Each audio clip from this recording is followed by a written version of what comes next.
ఆ, గాలిపటానికి ఉత్తరం కట్టి ఎగిరేసి ఆంటీ గారికి చేరిస్తే ఎలా ఉంటదంటారు? మేడ మించి కాలు జారిపోయి కరెంట్ తీగల మీద పడిపోయావనుకో ఎలా ఉంటదంటావు? ఆ, పని చూడరా ఎదవా. సౌజీ కార్తనాదిస్తోంది. చెప్పక్క.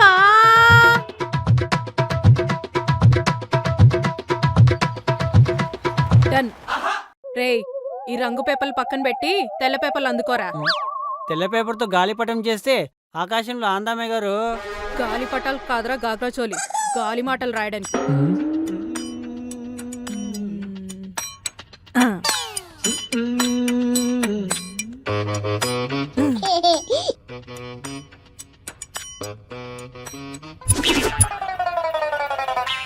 రెండు జోళ్ళు వేసుకున్నంత మాత్రాన చిన్నపిల్ల వైపు అనుకుంటున్నావు ఏంటి?